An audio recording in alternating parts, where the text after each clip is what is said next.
ये कितनी वंडरफुल बात है कि हमारा प्यार भगवान से हो गया है कि नहीं भाई? निराकार से प्यार होना ये साधारण बात नहीं है ना? लोग तो साकार को देख देख कर प्यार उत्पन्न करने की मेहनत करते हैं। चेहरे को देखेंगे, दौलत को देखेंगे, स्टेटस को देखेंगे, जान पहचान को देखेंगे, है ना, प्रसिद्धि को देखेंगे। ऐसा ये सब देखकर इस कलयुग में और आने वाले सतयुग में जमीन आसमान का अंतर है। यहां पर जोड़े कैसे बनाएंगे? चेहरा देखेंगे, है ना, घर बार देखेंगे, तब वो जोड़ा बनाते हैं और फिर कहते हैं कि भाई वो जोड़ा तो ऊपर से लिख के आता है और सारी कारीगरी करते रहेंगे यहीं, है, सौदा करेंगे अपने बेटे का। इसलिए वो फिल्म भी बनाई थी, दुल्हा बिकता है बोलो खरीदोगे।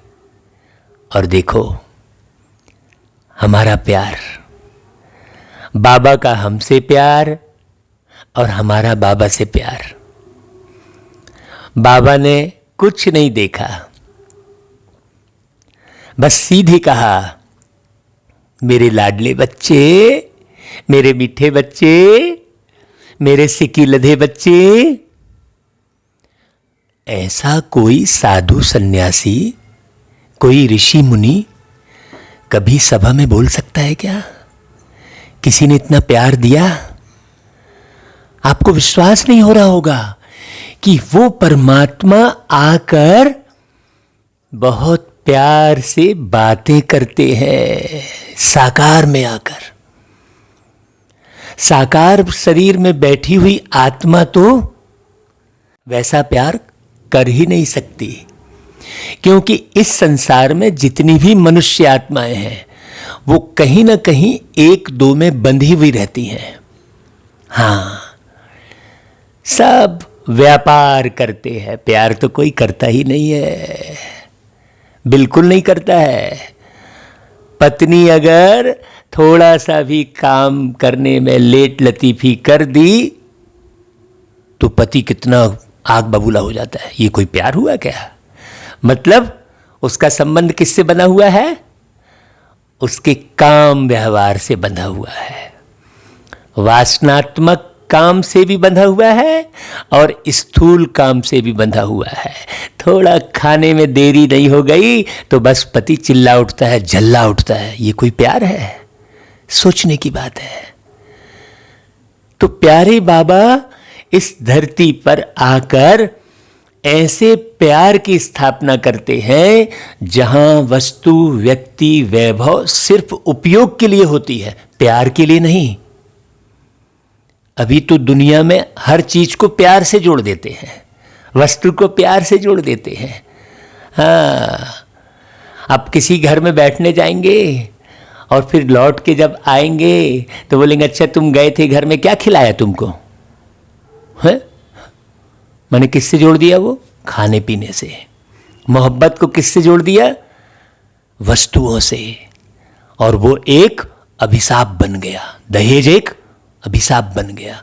वो प्यार दहेज में कन्वर्ट हो गया और वो प्यार अग्नि बन गया। लोभ की अग्नि बन गया वो प्यार। वो प्यार रहा क्या है?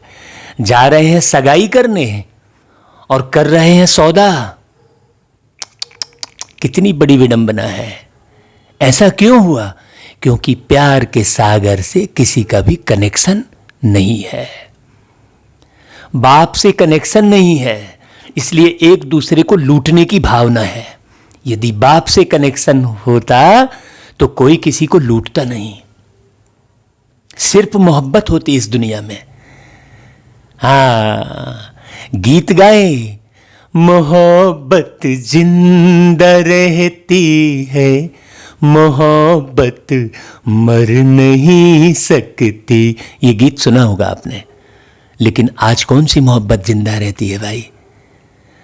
दहेज की अग्नि में कितनी नारियां जल जाती हैं, काम की अग्नि में कितनी नारियों की हत्या हो जाती है, हैं? कहाँ है मोहब्बत? वास्तव में मोहब्बत को जिंदा रखने वाले अमर परमात्मा है, और वो इस धरती पर आकर वो मुरली की तान छेड़ते हैं। अब मुरली की तान का अर्थ भी हमें नहीं मालूम, तो हमने क्या कर दिया, एक साकार मनुष्य तन दिखाकर उसको काठ की मुरली पकड़ा दी और जय श्री कृष्ण करते रह गए। वो मुरली की कौन सी तान छेड़ते हैं ये मालूम ही नहीं है। वो परमात्मा धरती पर आकर कोई काठ की मुरली नहीं बजाते हैं, वो परमात्मा धरती पर आकर प्यार की मुरली बजाते हैं। ऐसा ज्ञान बताते हैं जिससे रियल प्यार उत्पन्न हो जाता है। तो कितना वंडरफुल है, हमने कभी सपने में भी नहीं सोचा था, है?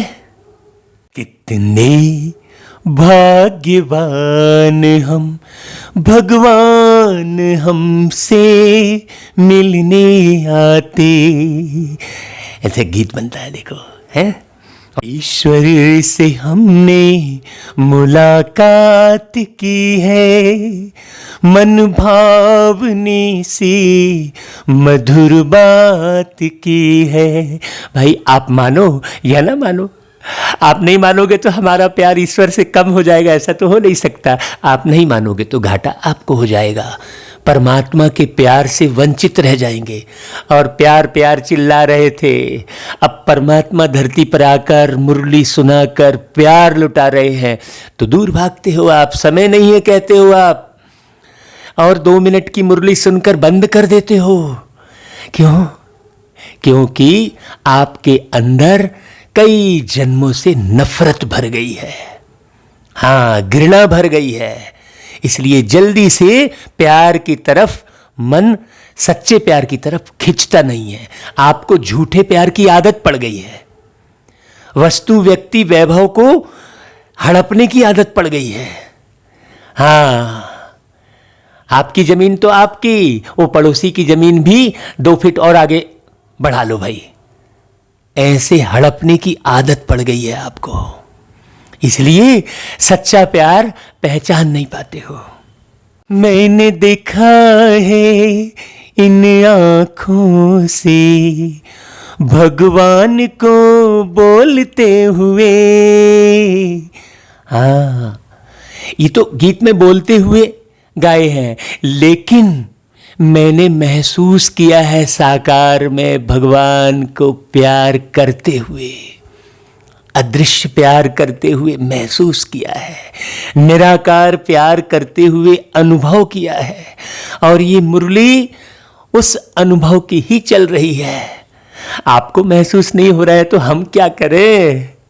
हाँ, हमको तो बड़ी तड़फ होती है कि बाबा का प्यार कैसे कैसे बता दे। आलम ये दिल का क्या हम सुनाएं, आलम ये दिल का क्या हम सुनाएं, ओ बाबा तुम्हारा प्यार कैसे बताएं, ओ बाबा तुम्हारा प्यार कैसे बताएं। तो ऐसे बाबा के प्यार में ऐसे आंसू बह उठते हैं कोरों से।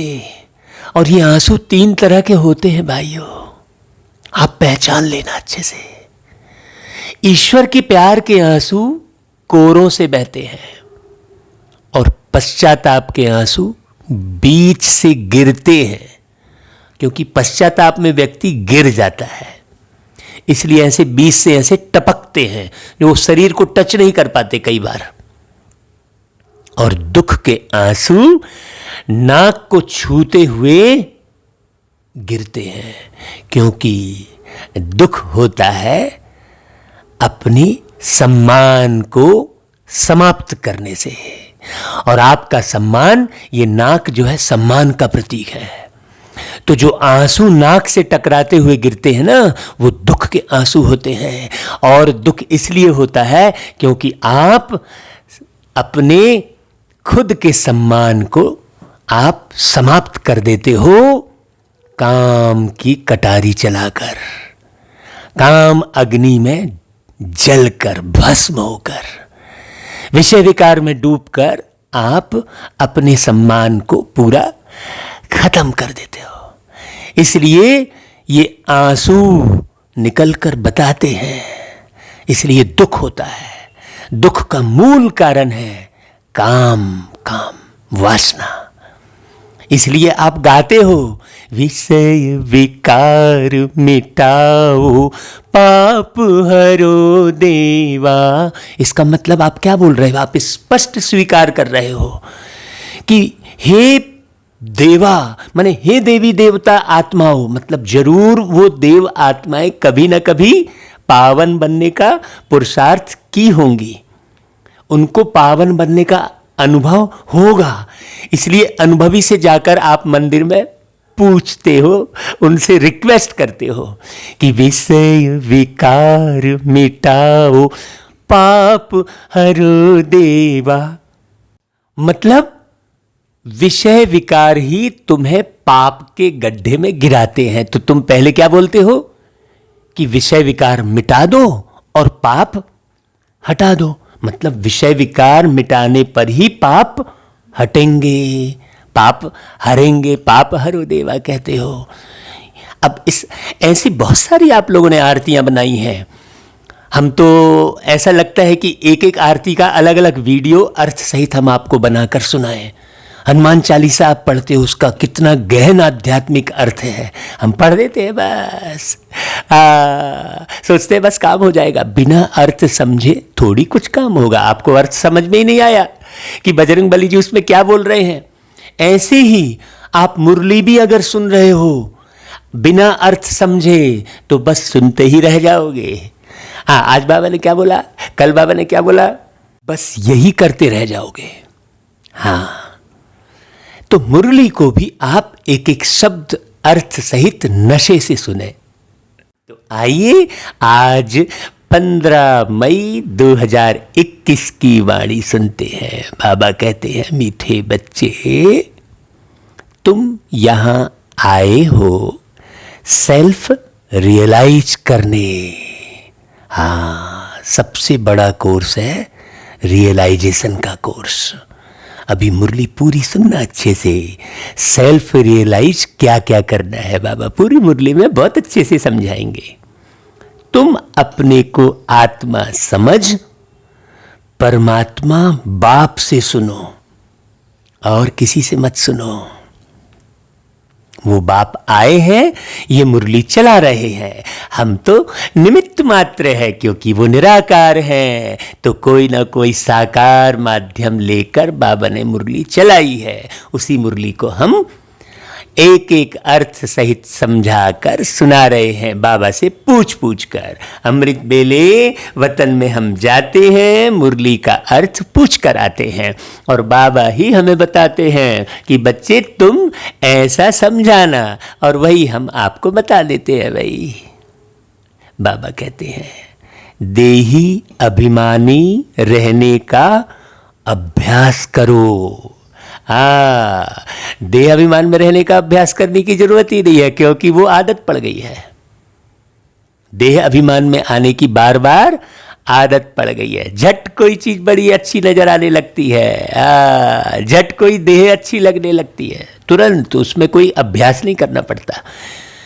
बाबा देही अभिमानी रहने का अभ्यास करो क्यों कह रहे हैं? क्योंकि बाबा को मालूम है बच्चे 63 जन्म से देह के अभिमान में आ गए हैं। कई बार बच्चों से कोई कोई पूछते हैं कि तुमने आत्मा का साक्षात्कार किया है, तो तुम उन्हें कौन सा उत्तर दो? बाबा प्रश्न करते हैं, भाई कौन सा उत्तर दोगे भाई? बोलो।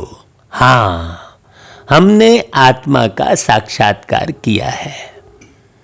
आत्मा ज्योति बिंदु है, आत्मा में ही अच्छे व बुरे संस्कार हैं।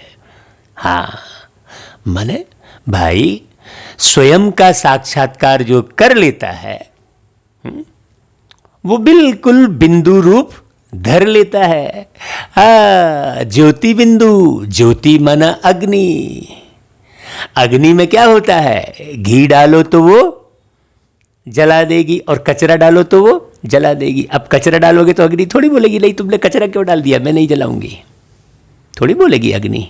तो हमारा रूप भी ज्योति बिंदु रूप हो जाता है। हम पूरा सार समझ लेते हैं बाबा के ज्ञान से, तो हमारा सब कुछ बिल्कुल जो है झूठ खत्म हो जाता है, पूरा का पूरा, है ना भाई। विस्तार खत्म हो जाता है, हम सार में आ जाते हैं, बिंदु बन जाते हैं, अपने को समझ लेते हैं। अपने को समझ लेना ही आत्मा का साक्षात्कार होगा, स्वयं को समझ लेना। हाँ, कि भाई कितने बुरे संस्कार अभी मुझ में बचे हैं और कितने अच्छे मैंने भरे हैं। आत्मा की सारी नॉलेज अभी हमें मिली है ना भाई। माना आत्मा की नॉलेज माना स्वयं की नॉलेज। जब तक आत्मा का साक्षात्कार नहीं किया था तब तक देह अभिमानी थे। देखो स्पष्ट हो गई बात। अब आत्मा का साक्षात्कार मतलब कोई बिंदु दिखी, कोई लाइट दिखा, ऐसा थोड़ी है। साक्षात्कार का मतलब लोग कुछ भी समझते हैं, एक्चुअल में वो साक्षात्कार कर दिए हैं, वो है साक्षात कर। हाँ, जब हम ज्ञान को अच्छी रीति समझ लेते हैं तो हम अपने जीवन में उसे साक्षात करते हैं। आत्मा के स्वरूप को हम साक्षात जीवन में लाते हैं। आत्मा शांत स्वरूप है, ये हमने समझ लिया, तो अब हम सब जगह शांति बनाए रखते हैं, है ना भाई। ऐसे ही सारे गुण हैं, आप पढ़ो अच्छे से। अभी हमें परमात्मा द्वारा गॉड रियलाइजेशन और सेल्फ रियलाइजेशन हुआ है। गॉड का भी रियलाइजेशन हुआ है और सेल्फ का माने स्वयं का भी रियलाइजेशन हुआ है कि मैं कौन, मैं कितना हल्का, मैं कितना छोटा, मैं आत्मा बिंदी। ये समझ में आया तो नम्रता अपने आप आ गई। नहीं तो अभिमान किसका रहता है, वो बॉडी बिल्डर का, वो दिखाते रहेंगे। हाँ, वो कट से दिखाएंगे तो पाउडर खा खा के बॉडी बनाएंगे। देखो है, सतयुग में ऐसा सब कुछ नहीं करना पड़ता, सहज ही शरीर बहुत सुंदर और स्वस्थ रहता है। अभी तो शरीर को स्वस्थ रखने के लिए ना जाने कितने उपाय करते हैं और हॉस्पिटल बढ़ते ही चले जाते हैं, दवाइयाँ बढ़ती ही चली जाती है। तो कहाँ हुए भाई स्वस्थ है? इस संसार में एक भी व्यक्ति स्वस्थ नहीं है। क्यों? क्योंकि स्वयं का ज्ञान ही नहीं है। हाँ, है ना भाई। स्वस्थ का मतलब होता है स्व में स्थित रहना। स्वस्थ, स्व धन स्थ, है ना भाई। स्वस्थ, स्व में स्थित रहना। मैं स्वयं कौन, ये सब बारीक बातें समझने की है। जब हम ऐसा ज्ञान सुन लेते हैं तो हृदय से कौन सा गीत प्रस्फुटित होता है? न वह हमसे जुदा होंगे, न उल्फत दिल से निकलेगी। ओम शांति। मीठे मीठे रूहानी बच्चों ने यह गीत सुना। रूहानी बच्चे कहते हैं शरीर द्वारा, है ना भाई। कहने के लिए तो शरीर चाहिए ना। ऐसे कोई कभी नहीं कहेंगे कि हम मर मिटेंगे साधु संतों के ऊपर। ऐसा कोई कहेगा क्या? साधु संतों के ऊपर मर मिटेंगे, ऐसा कोई कहेगा क्या? बच्चे जानते हैं हमको उनके साथ जाना है, यह शरीर छोड़ देना है। इसलिए कहते हैं यह शरीर छोड़ करके हम चले जाएंगे बाप परमात्मा के साथ। बाप आए ही है साथ ले जाने। भाई ऐसा कोई बोलेगा क्या? कोई साधु सन्यासी बोलेगा भाई हम आपको साथ ले जाने आए हैं, सबको, पूरे संसार को हम साथ ले जाने आए हैं? बोलेंगे क्या? नहीं बोलेंगे।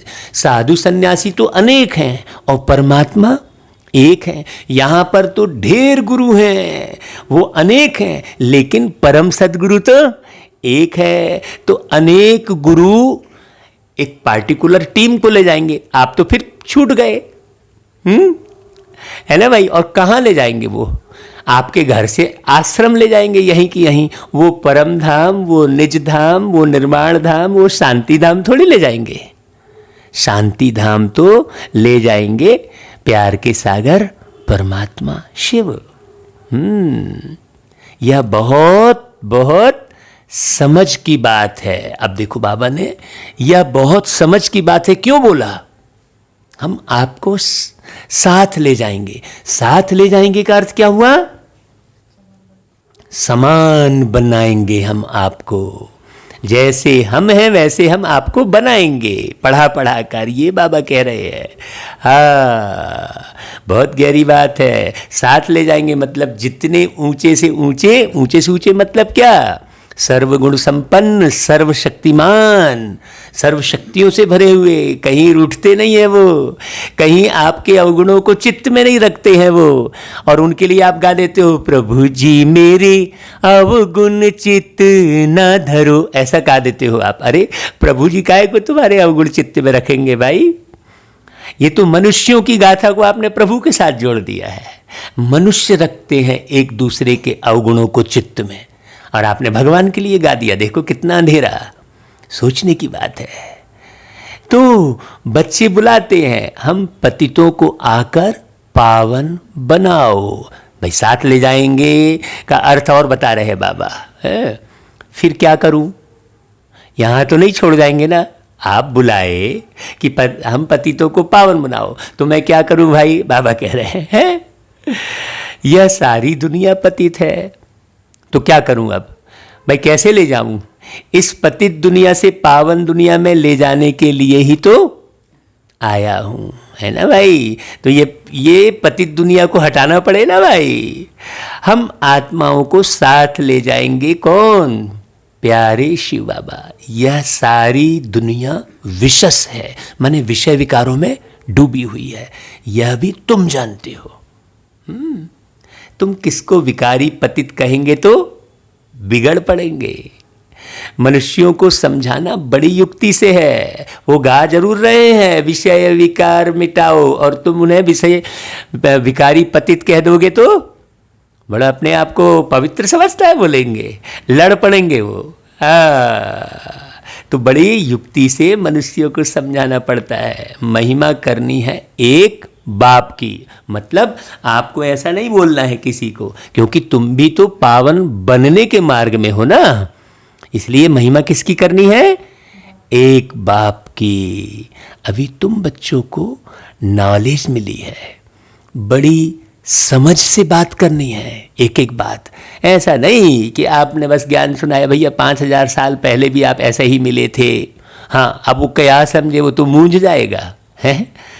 आप सीधे सीधे उसको सृष्टि चक्र का बताने लग गए। नहीं, पहले पहले बाप का परिचय देना। फिर बाप का परिचय देने में भी क्या, हमने इसके ऊपर पहले भी मुरली में स्पष्ट किया है, आप पिछली मुरलियां जरूर सुनना कि बाप का परिचय देना किसको कहेंगे।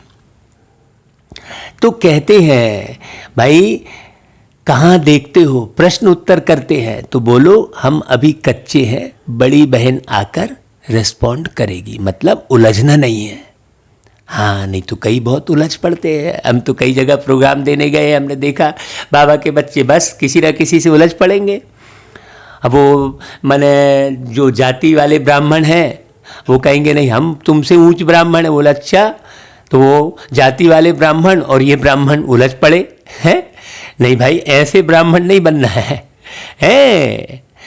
तुम कहते हो शिव बाबा समझाते हैं, भगवान उवाच मनुष्य सब पतित है।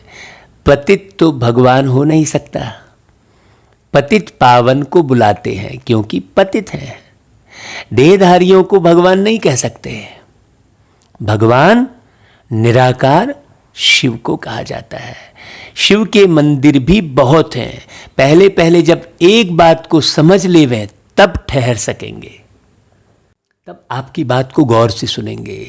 हाँ, शिव बाबा कहते हैं, भाई पहले पहले आप ये बताओ शिव भगवानुवाद, शिव बाबा क्या कहते हैं? मामेकम याद करो, है ना भाई। उनको अपना शरीर है नहीं ऐसे समझाओ। शिव बाबा क्या कहते हैं? मामेकम याद करो। उससे पूछो भाई तुमको किसकी याद आती है? केवल एक शिव बाबा की याद आती है। तो शिव बाबा की याद कैसे आती है? उनको जानते हो तुम तो शिवलिंग ही पूज रहे हो, तो अब शिवलिंग से क्या परिचय है? है ना भाई। परिचय तो चैतन्य से होता है। जान पहचान तो चैतन्य से होती है ना, पत्थर से थोड़ी। बड़ी गहरी समझने की बात है। ब्रह्मा विष्णु शंकर को भी अपना सूक्ष्म शरीर है। ब्रह्मा का भी शरीर दिखाते, विष्णु का भी दिखाते, शंकर जी का भी दिखाते, लेकिन शिव जी का नहीं दिखाते हैं शरीर, है ना भाई। बाबा कहते हैं उनका शरीर तो देखने में आता है, ब्रह्मा विष्णु शंकर का। बाबा तो देखने में नहीं आता। शिव बाबा, उनको कहा ही जाता है परम पिता परमात्मा। तुम भी कहेंगे हम आत्मा एक शरीर छोड़ दूसरा लेता हूं। तुमने आत्मा का साक्षात्कार किया है स्वयं का, है ना भाई। भाई हम कैसे कैसे कहाँ से आए ये सब जानकारी प्राप्त की है बाबा से तुमने। भक्ति मार्ग में साक्षात्कार के लिए 9धा भक्ति करते हैं, परंतु भक्ति करने वालों ने कब साक्षात्कार नहीं किया है। साक्षात मतलब प्रत्यक्ष सत्य, है ना भाई। साक्षात माने सत्य, साक्षात का अर्थ सत्य भी कहलाएगा, है ना। अब हमने हवा देख लिया, प्रकाश देख लिया और वो उड़ के भाग गया, तो वो कोई सत्य थोड़ी कहलाया। साक्षात मतलब साकार, सीधी सी बात। सत्य माने साकार, सीधी सी बात। जो निराकार साकार में आकर ऐसी बातें बताए जो दुनिया में कोई नहीं बता सकता। तो वह क्या चीज है यह बिल्कुल नहीं जानते, सिर्फ कहते हैं वह निराकार है। भाई बातचीत तो आत्मा करती है, संस्कार भी आत्मा में रहते हैं। आत्मा निकल जाती है तो ना आत्मा न शरीर बात कर सकते हैं। शरीर से आत्मा अलग हो गई तो आत्मा भी बात नहीं कर सकती और शरीर भी बात नहीं कर सकता। कितनी गहरी समझने की बात है। हाँ, आत्मा बगैर शरीर कुछ कर न सके, शरीर बगैर तो आत्मा कुछ कर सकती है, जा सकती है, इधर उधर भाग सकती है ना भाई। शरीर बगैर आत्मा रहती है, लेकिन आत्मा बगैर शरीर सड़ जाएगा। अगर आत्मा निकल गई शरीर से और शरीर को रख दिया तो उससे बदबू आने लग जाएगी, सड़ने लग जाएगा, कीड़े खाने लग जाएंगे उसको। और आत्मा अगर शरीर में है तो उसे वो संभालती रहती है। अगर आत्मा ने शरीर को नहीं संभाला तो शरीर बिगड़ता है ना भाई। उल्टा सुल्टा खाया पिया, ढंग से रहा नहीं, है ना, स्वच्छता से, तब शरीर बिगड़ता है। बाबा कहते हैं कि भाई पहले तो आत्मा को पहचानना है और बाप द्वारा ही बाप को पहचान सकेंगे। आत्मा को परम पिता परमात्मा का साक्षात्कार कैसे हो सकता है? जबकि अपने को ही नहीं जान देख सकती तो भला फिर परमात्मा को कैसे जान पहचान पाएंगे? भल कहते हैं चमकता है अजब सितारा, बस कहते हैं, परंतु यह किसको पता नहीं है कि आत्मा में 84 जन्मों का पार्ट नूंधा हुआ है। सोचो, छोटी सी आत्मा में, जैसे मोबाइल के छोटे से चिप में हजारों गाने भरे रहते हैं। पहले तो बड़ा तवा होता था तो 4 गाने इधर और 4 गाने उधर आते थे। अभी तो छोटी सी चिप में हजारों आते हैं।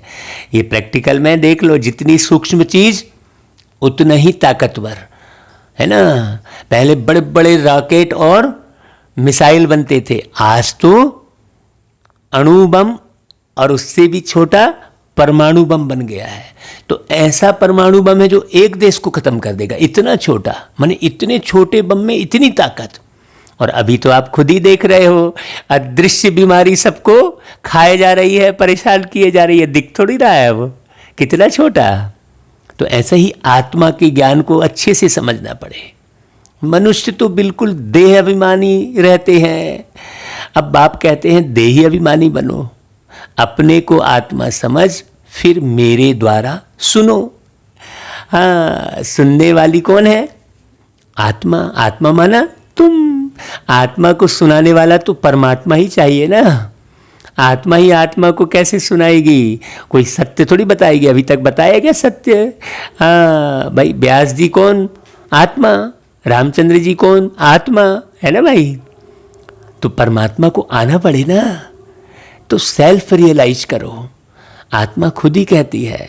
आत्मा को हम रियलाइज कैसे करें भाई? वो खुद ही बोल रही है? या थोड़े ही किसको पता है कि हम आत्मा में कैसे सारा पार्ट भरा हुआ है? हाँ, साधु सन्यासी आदि कोई बता ना सके भाई। पार्ट भरा है, और पार्ट भरे रहने के कारण ही आपको दुख सुख की अनुभूति होती है। आपने जो कर्म किया वो आत्मा में नूंढा हुआ है। उसका फल तो आपको मिलेगा ही। आप क्या सोच रहे हो कि अरे चलो आपने तो इसको मार दिया? मारा थोड़ी है। उसका तो तुमने कपड़ा फाड़ा है। वो आत्मा तो उसके अंदर तुमने जो मारा, तो तुम्हारे मारने का जो पार्ट है उसके अंदर भर गया, वो बदला जरूर लेगी कहीं ना कहीं फिर से। क्योंकि आत्मा तो मरी नहीं ना भाई। इसे अगर ज्ञान अच्छे से समझ जाए तो दुनिया से हत्याएं और भ्रष्टाचार सब 1 सेकंड में खत्म हो जाए। आत्मा और परमात्मा जब मिले तभी यह बातें हो, है ना भाई। नहीं तो कहाँ से मालूम है? तो सब शरीर समझे अपने आप को है। दुनिया को यह पता ही नहीं है कि परम पिता परमात्मा कब आएंगे, कैसे आकर समझाएंगे। न जानने के कारण मतभेद में आ जाते हैं।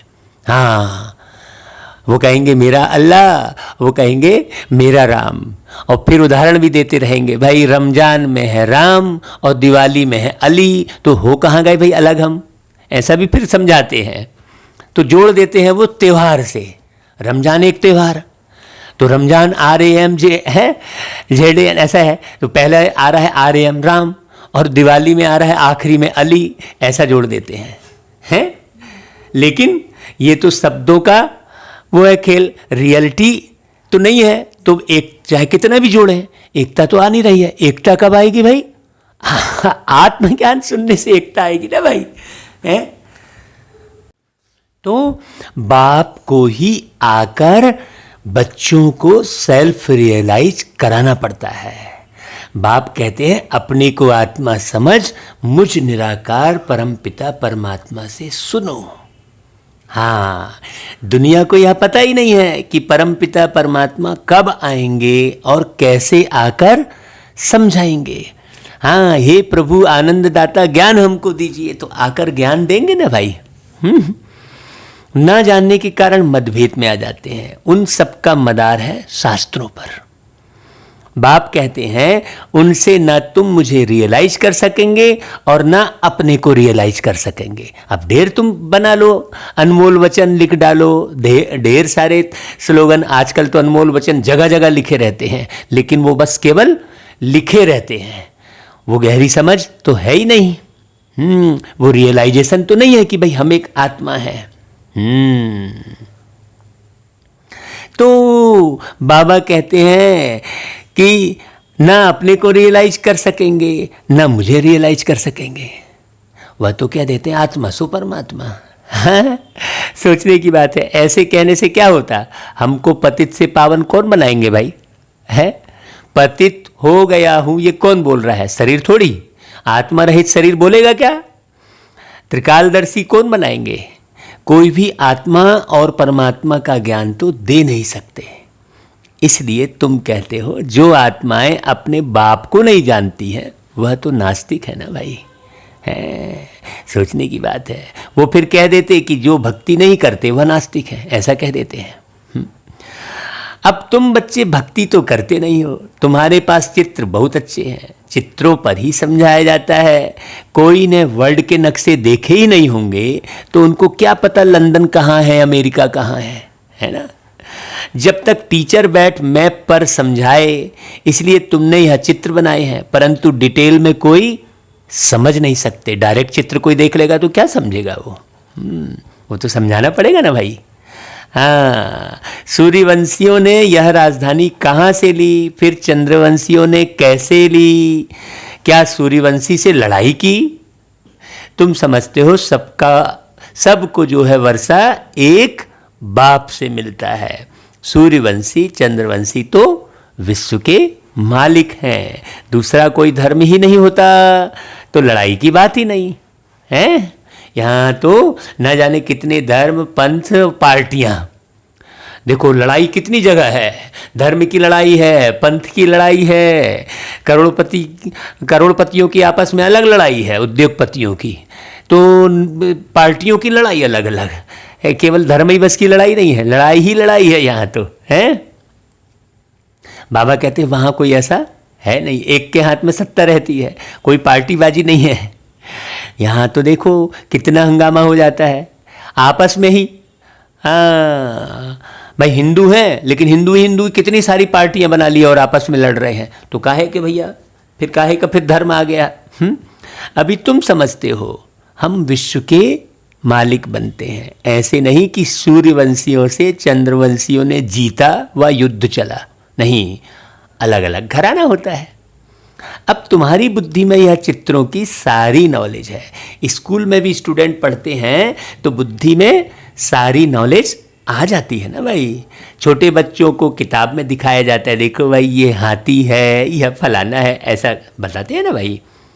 अब तुम इस ड्रामा को जान गए हो, बाबा ने चित्रों के माध्यम से आपको बच्चे बच्चे कहकर यहाँ भी पढ़ाया, जैसे छोटे बच्चों को पढ़ाते हैं। यह सारा चक्र बुद्धि में है, यह है सारी नई बातें, और इन बातों को ब्राह्मण कुल ही समझेंगे, दूसरे तो बैठ फालतू डिबेट करेंगे। भाई आप कहते भी हो हे प्रभु तेरी गत मत न्यारी, तो भाई किस बात से न्यारी? प्रभु की गत मत किससे न्यारी? मतलब शास्त्र से भी न्यारी होगी, शास्त्र में तो लिखा ही है, फिर न्यारी कौन सी बात कहलाई? हे प्रभु तेरी गत मत न्यारी बोल रहे हो आप, तो शास्त्र में तो लिखा ही है, फिर न्यारी कहाँ कहलाई? इसका मतलब शास्त्र से भिन्न बात जरूर होगी। तुम ही कह रहे हो ना हे प्रभु तेरी गत मत न्यारी, मतलब तुम्हारी जो गत यानी माने तुम जो गति देते हो, तुम जो मार्ग बताते हो, वो दुनिया से बिल्कुल न्यारा है। किसी भी शास्त्र में वो मार्ग नहीं बताया गया है, सीधी सी बात तुम ही कह रहे हो। तेरी मत न्यारी मतलब तुम्हारे विचार न्यारे हैं, माने कोई ऐसे विचार किसी भी ग्रंथ धर्म साहित्य में होंगे ही नहीं। तुम ही कह रहे हो हे प्रभु तेरी गत मत न्यारी, जब तुम इतने शास्त्र पढ़ रहे हो तो गत मत न्यारी क्यों बोल रहे हो? इसका मतलब शास्त्रों से भिन्न कोई बात कभी न कभी उस परमात्मा ने धरती पर आकर अलग अपनी विधि से सुनाई होगी, है ना भाई। बहुत गहरी समझने की बात है, लेकिन वो डिबेट करते हैं। ऐसे भी नहीं सबको इकट्ठा समझाया जा सकता है कि सबको पूरे को एक साथ बैठा के समझाए तो लड़ाई ही शुरू हो जाए, नहीं, अलग अलग समझाना होता है। बाबा कहते हैं बच्चे एक एक पर मेहनत करो। हाँ अभी तो लॉकडाउन चल रहा है तो हमको बड़ी बेचैनी होती रहती है, तो हम ढूंढते रहते हैं, लिस्ट बनाते रहते हैं, कौन समझ सकता है, क्योंकि बहुतों से मिले हैं, लाखों लोगों से मिले हैं, तो हम वो लिस्ट देखते रहते हैं। हमारे पास तो लाखों लोगों के नंबर हैं, हाँ लाखों लोगों से बाबा ने कनेक्शन करवा दिया है, तो हम उसमें से विचार करते रहते हैं कि भाई कौन समझ सकता है। तो एक एक पर मेहनत करनी होती है, अलग अलग समझाना होता है। कायदा भी है, पहले बाप को आत्मा को समझें, फिर क्लास में बैठें तो समझेंगे, नहीं तो समझ ही नहीं सकेंगे। कहेंगे ये बाप क्या, अब हम बाप शब्द बोल रहे हैं तो उसको भी नहीं समझेंगे, तो हम कहेंगे भाई तुम ही तो कहते थे। अरे बाप रे, जब कहीं कुछ हो जाता था तो कहते थे ना भाई, तो कौन से बाप को याद करते थे भाई। हाँ बड़ी गहरी समझने की बात है। संशय उठाते रहेंगे, तुमको समझाना है भगवान एक ही है, सबका मालिक एक। कहते भी हैं सबका मालिक एक, लेकिन कौन, बस किसी को नहीं मालूम। अगर तुम पूछोगे भाई तुम कह रहे हो सबका मालिक एक, सबका मालिक एक, तो कौन वो एक कौन? उसका नाम भी तो कोई एक होगा, उसका धाम भी एक होगा, है जब एक है तो समझना पड़े ना भाई। तो वह ऊंच से ऊंच है, देवताओं को भी भगवान नहीं कह सकते भाई। देवताओं की भी तो जाति दिखाई है ना भाई। भाई वो तो जाति धर्म सबसे परे है ना। तो राम कहेंगे तो तुम खुद ही कहते हो क्षत्रिय वंशी है।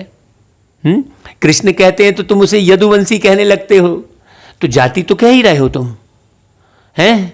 हजरत मोहम्मद पैगंबर बोले तो मुस्लिम जाति कहने लगते हो, ईसा मसीह बोले तो ईसाई जाति कहने लगते हो, लेकिन शिव बोले तो है कोई जाति का बोध, कोई धर्म का बोध हो रहा है? नहीं हो रहा है। इसका मतलब एक निराकार परमात्मा शिव ही सबके बाप हैं। सीधी सी बात, वर्षा उनसे मिलता है। आत्मा सुनती है इन आर्गन्स द्वारा, है ना भाई। आत्मा का भी ज्ञान अब तुमको मिला है। कर्म का फल आत्मा ही भोगती है ना भाई। संस्कार आत्मा में ही रहते हैं, है ना भाई। आत्मा सुनती है इन आर्गन्स द्वारा। भगवान बाप एक है, वर्षा उनसे मिलता है। बाबा ने समझाया है, तुम अपने को आत्मा निश्चय करो और बाप से बुद्धि योग लगाओ। माने अपनी बुद्धि का कनेक्शन किससे जोड़ो? प्यारे बाबा से। कैसे जुटेगा बुद्धि का कनेक्शन बाबा से? मुरली के माध्यम से। बुद्धि बांट रहे हैं बाबा। हाँ, जन्म जन्मांतर तो भक्ति करते आए हो भाई। हनुमान के भी पुजारी होंगे तो हनुमान को याद करेंगे, कृष्ण के पुजारी होंगे तो कृष्ण को याद करेंगे। अभी तुमको समझाया जाता है तुम आत्मा हो, तुम्हारा परम पिता परमात्मा है। उनको याद करने से ही बाप का वर्षा मिलेगा। जो बाप है स्वर्ग का रचयिता है, तो जरूर हम स्वर्ग में होने चाहिए। भारत पहले स्वर्ग था, अभी तो स्वर्ग है नहीं जो राजाई हो, है। अभी तो हम सर्वेंट हैं, सीधी सी बात। नर्क में तो रावण की राजाई है, माने कलयुग में। हमारी राजधानी कैसे चली फिर नीचे उतरे कुछ भी नहीं जानते। अभी तुम जानते हो, पुनर्जन्म लेते लेते हमको नीचे उतरना ही है। अब फिर बाप कहते हैं मुझे याद करो तो तुम पावन बनेंगे, स्वर्ग का वर्षा मिलेगा। हम बाप के बनते हैं तो बाप का वर्षा मिलता है। सीधी सी बात है भाई।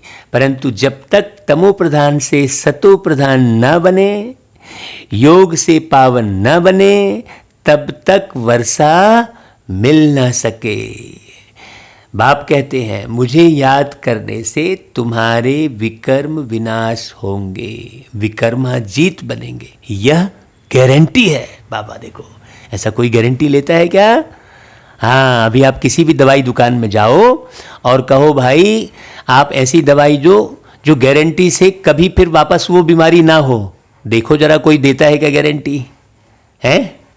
कोई नहीं देगा। किसी डॉक्टर के पास जाओ आप और कहो भाई मेरा इलाज ऐसा करो जो दोबारा बिल्कुल ना हो, गारंटी करो आप ऐसा इलाज करो, कोई नहीं लेगा गारंटी। लेकिन बाबा यहाँ ऐसा इलाज कर रहे हैं। हाँ, इसमें कोई मिलावट वाली बात तो है ही नहीं। कोई साधु सन्यासी आपके सुख की गारंटी नहीं लेंगे। लेंगे क्या? कोई नहीं लेंगे। इस संसार में कोई नहीं लेंगे आपके सुख शांति की गारंटी। लेकिन बाबा सुख के सागर शब्द ही ऐसा बोल रहे हैं। समझानी देनी पड़ती है। कोई समझेंगे, कोई तेज बुद्धि वाले होते हैं तो शोर मचाने लगते हैं, कोई ना कोई विघ्न डालने वाले निकल पड़ते हैं। कोई हंगामा करे तो बोलना चाहिए एकांत में आकर समझो। यहाँ का कायदा है 7 रोज भट्टी में रहकर समझना, क्योंकि यह ज्ञान नया होने के कारण मनुष्य मूंझते हैं। हाँ, कोई भी पहले नया सेंटर खुलता है तो उसमें होशियार होने चाहिए जो सबको समझा सके। हाँ, भगवान तो सबका एक है, सब आत्माएं भाई भाई हैं।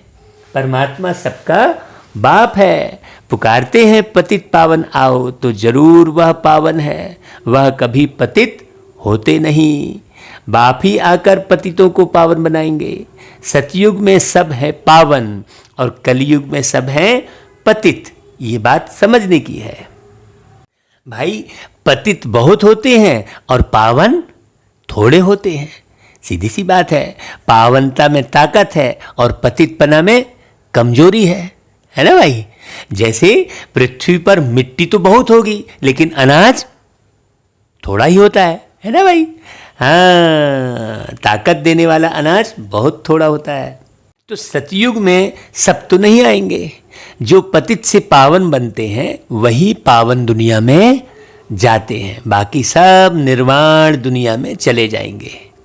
हाँ, परलोक से धार जाएंगे। कहते हैं फलाना व्यक्ति परलोक से धार गया, मतलब इस लोक से कहीं और दूसरी जगह एक लोक और है जहां आत्म रूप में स्थित रहते हैं, तो सब वहां चले जाएंगे। यह भी जानते हैं सारी दुनिया आकर मत नहीं लेगी। हाँ, यह मुश्किल है जो तुम सारी दुनिया को मत दो, है ना भाई। अभी सबकी कयामत का समय है। हाँ, अभी ये माने चिंता मत करो, है ना, क्योंकि सब तो नहीं लेंगे, विनाश सबका होना है। समझाने की बड़ी युक्ति चाहिए। जो शांति से बैठ सुने, डिस्टरबेंस ना करे, उसे समझाओ, है। और कैसे समझाओ? पहले पहले तो बाप का परिचय देना है। शिव बाबा ही पतित पावन ठहरा, वही समझाते हैं। गीता में भी अक्षर मशहूर है, पतित पावन बाप ही कहते हैं। मुझे याद करो तो तुम्हारे विकर्म विनाश होंगे। गीता से ही यह अक्षर तैल्लुक रखते हैं। शिव बाबा ने कहा है, मुझे याद करो, मैं सर्वशक्तिमान पतित पावन हूं, गीता ज्ञान दाता, ज्ञान का सागर हूं। ऐसा कोई बोल सकते हैं क्या भाई? हाँ, गीता के अक्षर तो है ना, सिर्फ वह कहते हैं कृष्ण भगवानुवाच और तुम कहते हो शिव भगवानुवाच। भगवान निराकार है, वह कभी पुनर्जन्म में नहीं आते हैं, अलौकिक दिव्य जन्म लेते हैं, परकाया प्रवेश करते हैं। खुद ही समझाते हैं, मैं साधारण बूढ़े तन में आता हूं, जिसको ही भागी रथ कहते हैं, माने भाग्यशाली रथ। हाँ, ब्रह्मा द्वारा ही रचना रचते हैं, कहते हैं ब्रह्मा, है ना भाई। तो ब्रह्मा किसे कह रहे हैं? आत्मा को। तो मनुष्य का नाम ब्रह्मा रखा जाता है। व्यक्त ब्रह्मा से फिर पावन अव्यक्त फरिश्ता बन जाते हैं। बाप आते ही हैं पतितों को पावन बनाने, तो जरूर फिर पतित दुनिया पतित शरीर में आएंगे, है ना भाई। हम ज्ञान की गंगा में डुबकी लगाकर पावन बनते हैं। भाई मुझे वो याद आ रहा है, मेरे बचपन का नाम, छोटेपन का नाम राजू था, है। तो मैं हमेशा वो गीत गाया करता था, मेरा नाम राजू, घराना अनाम, बहती है गंगा जहां मेरा धाम। मेरा नाम राजू, काम नए नित गीत बनाना, गीत बना के जहां को सुनाना, कोई न मिले तो अकेले में गाना, कोई न मिले तो अकेले में गाना। तो आपको हम बता रहे हैं, मेरा नाम सही में राजू था बचपन में।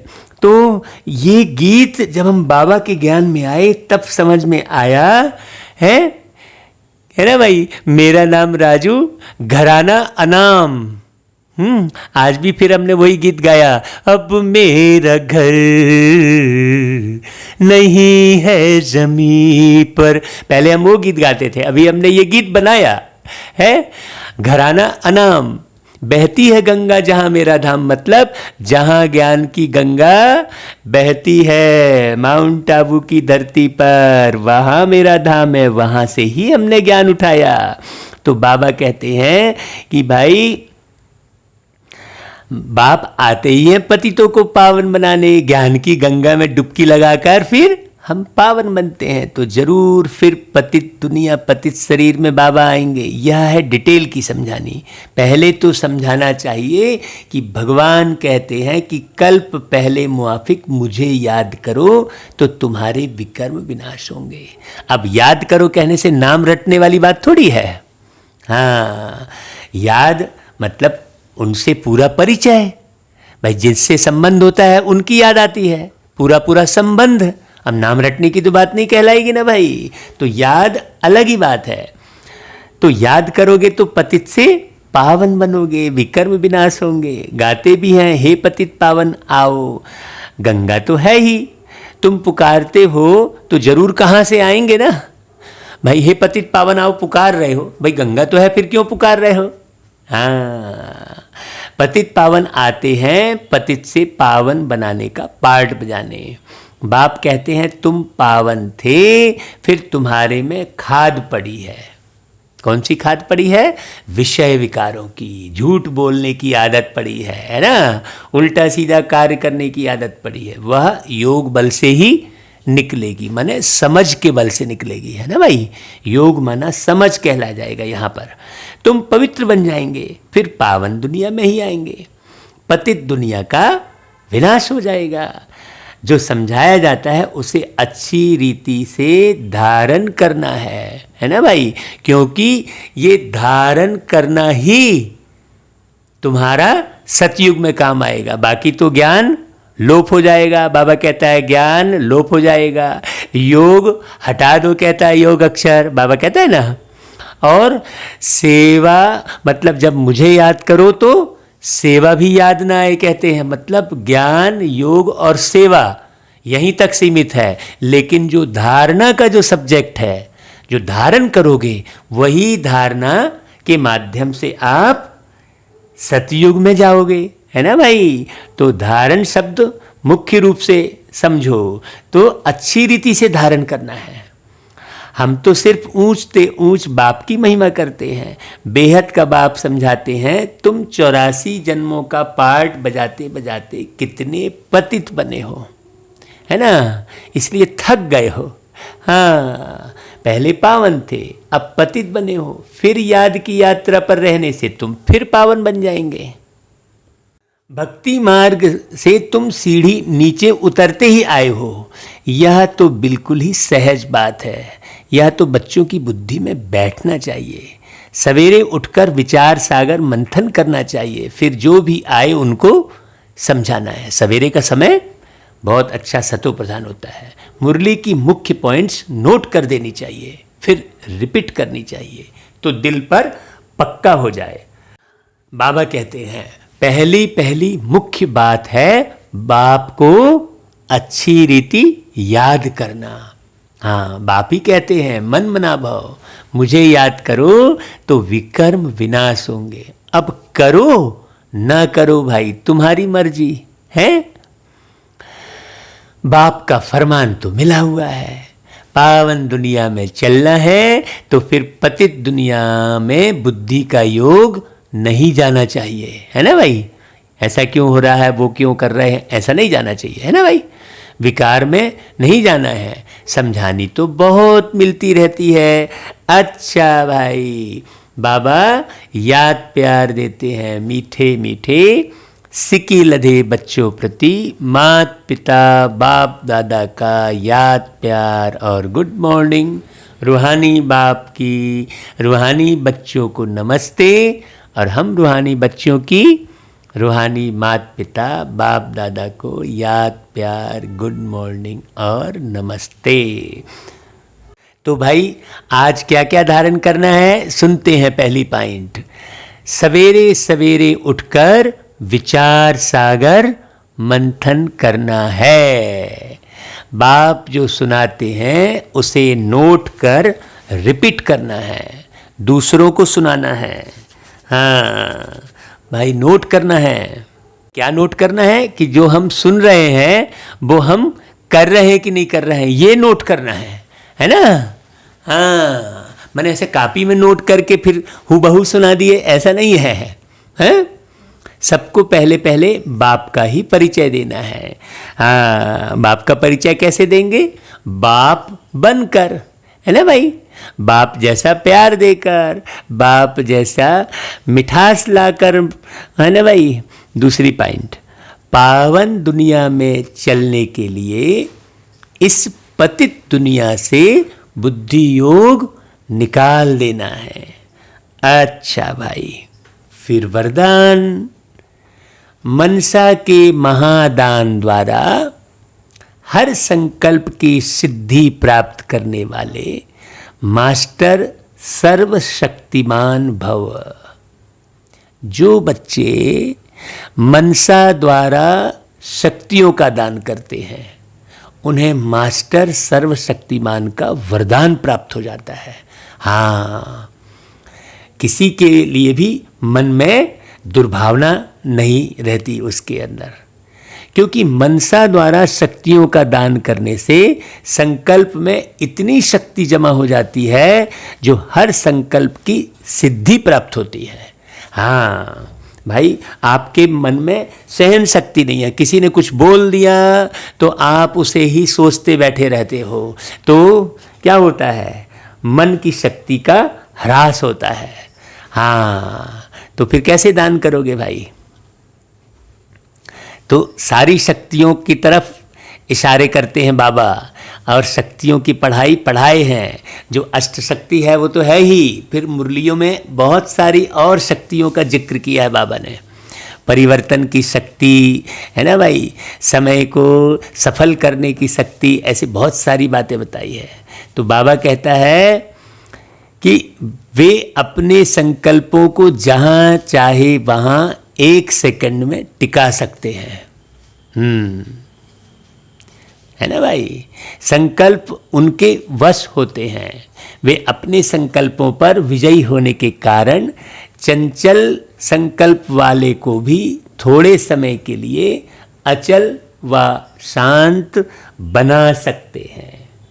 अच्छा भाई, फिर स्लोगन, बहुत अच्छे स्लोगन है भाई, सुनना। निरंतर एक बाप के संग में रहो तो संग दोष से बच जाएंगे। हाँ, अगर बाप के संग में नहीं रहेंगे तो कोई ना कोई संग तो करेंगे ही ना भाई। भाई संग किसका? जो बुद्धि में याद का संग रहता है, किसी ना किसी का। हाँ, तो भाई निरंतर एक बाप के संग में रहो। भी बाबा क्या कहते हैं, हम वैसा बाबा के अनुसार चल रहे हैं कि नहीं चल रहे हैं, नोट करो बार बार अपनी बुद्धि में। अच्छा भाई, ओम शांति।